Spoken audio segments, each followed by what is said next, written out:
Priorité au direct, on écoute tout de suite la policière municipale qui accuse les services du ministère de l'Intérieur. Il m'a exposé, donc être envoyé par le cabinet du ministère de l'Intérieur et m'a demandé d'apporter des précisions quant aux images de l'attentat. Donc jusque-là, aucun problème.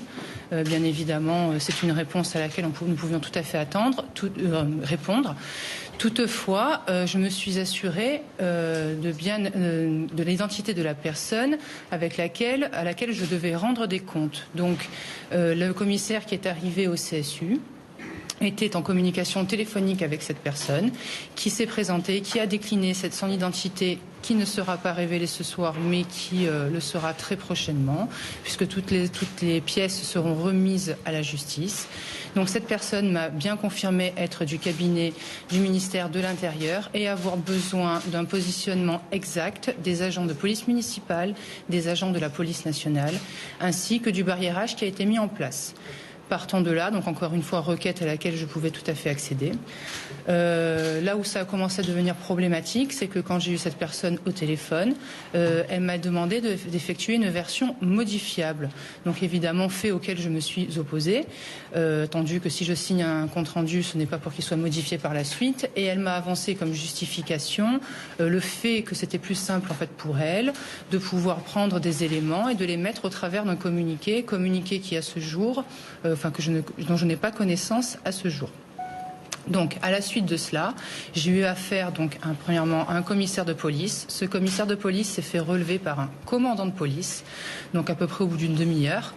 Et donc les deux se sont échangés le téléphone avec lequel ils étaient en liaison avec la personne de laquelle émanait la requête.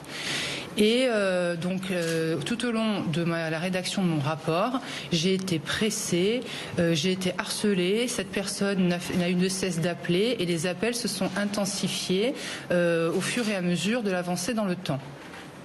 Lorsque j'ai terminé mon rapport, puisque je n'avais de cesse d'avoir des requêtes quant au fait qu'il fallait impérativement que la version soit modifiable, j'ai effectué 2 versions, une modifiable, une non modifiable en PDF. Les 2 ont été signées et les 2 ont été envoyées via le même mail. À l'issue de la réception de ce mail, donc la personne qui était en ligne a rappelé donc la personne présente, la personne qui avait été envoyée. Donc à ce moment-là, c'était le commandant de police, en lui demandant de me faire modifier certains éléments. Et celle-ci voulait absolument que je fasse apparaître dans mon rapport des positionnements précis quant aux forces de police d'État. Alors comme je l'ai dit dans la première interview, ce n'est pas que les policiers n'y étaient pas. C'est le fait que je ne les voyais pas. Et je ne peux pas faire un rapport de vidéo en mentionnant des faits que je ne vois pas. Enfin, cela me semble être le b.a.-ba. On a des caméras, on relate ce qu'on y voit, tout simplement. On ne peut pas inventer. Et cette personne voulait vous faire dire que les policiers municipaux étaient positionnés à tel endroit? Non, elle voulait me faire dire que les policiers nationaux étaient positionnés à certains endroits. Quel endroit? Gambetta? Voilà, les éléments exacts seront communiqués à la justice, vous les aurez très bientôt. Vous l'avez renvoyé, le commandant? Oui, tout à fait. Alors, à la fin, la pression était tellement énorme, puisqu'elle n'avait de cesse d'appeler. Ce commandant-là ne cessait de me dire qu'il fallait modifier, à tel point qu'au bout d'un moment, il s'est énervé en disant qu'il réquisitionnait et que nous devions faire selon ses attentes. Donc, modifier la procédure. Et à ce moment-là, ce n'est pas moi qui ai répondu, mais ça aussi, la personne qui a répondu ce sera communiqué très prochainement. Donc, lui a dit que s'il voulait un rapport avec des éléments qui lui conviennent, il fallait qu'il prenne et qu'il le fasse lui. Qu'en aucun cas, moi, je ne signalerai ce que je n'ai pas vu.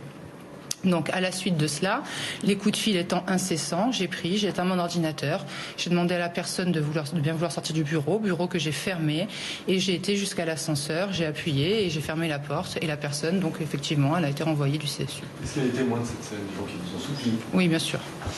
Quelle personne? Alors, ces entités-là vont être communiquées demain à la justice. Plusieurs personnes? Plusieurs personnes, tout à fait. Qui ont assisté à la scène, qui ont écouté, qui ont vu et qui ont pris ma défense.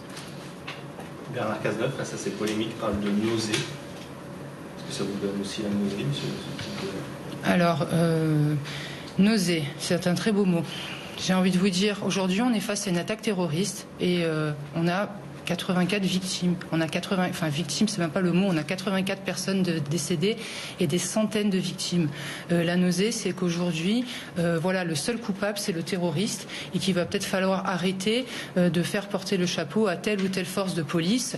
La police est constituée d'agents professionnels. Je veux dire, ce soir-là, la police municipale a alerté, la police nationale a abattu le terroriste, la police municipale a travaillé en totale collaboration, a sécurisé l'arrière du camion, a fait tout ce qui était en leur pouvoir. Ils ont sauvé des centaines de vies et je ne laisserai jamais dire que ce sont à cause de mes agents que ceci est arrivé, parce que ceci est arrivé à cause du seul terroriste. Alors, Bernard Cazeneuve réfute ce que vous déclarez, porte plainte contre vous et demande que vous lui donniez le nom de la personne de son quadrille. Oui. Qu'est-ce que vous répondez à ça? Je réponds que c'est son... Vous voulez répondre? Vous voulez que je réponde sur ce point?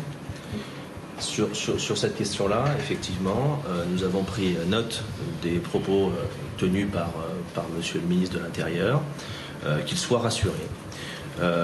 Dès lundi, nous allons présenter ce que l'on appelle un signalement au procureur de la République de Nice, un signalement sur le fondement de l'article 40 du Code de procédure pénale, parce que les faits dont aujourd'hui Sandra Bertin relate la réalité, semble revêtir une connotation pénale si ceux-ci, évidemment, sont caractérisés.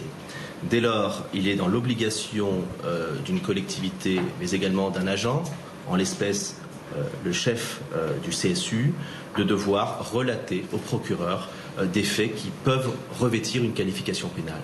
Donc tous ces éléments-là seront communiqués au procureur de la République, indépendamment de la question relative à une éventuelle enquête de l'inspection générale de la police nationale, au profit de laquelle nous communiquerons tous les éléments également, et indépendamment de cette plainte vraisemblablement déposée aujourd'hui en diffamation, sur laquelle nous sommes particulièrement sereins et pour laquelle nous sommes assez attentifs à l'articulation qui sera développée quant à savoir sur quel fondement on pourra accuser Madame Sandra Bertin d'avoir porté atteinte à l'honneur et à la considération du ministre de l'Intérieur, alors que celle-ci ne s'est bornée qu'à relater ce qu'elle a vécu.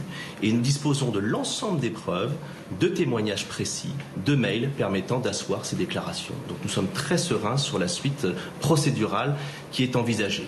On a le sentiment que ce dépôt de plainte pour la conférence fait de dans presse l'urgence. de la policière municipale de Nice et de son avocat, cette policière qui maintient ses accusations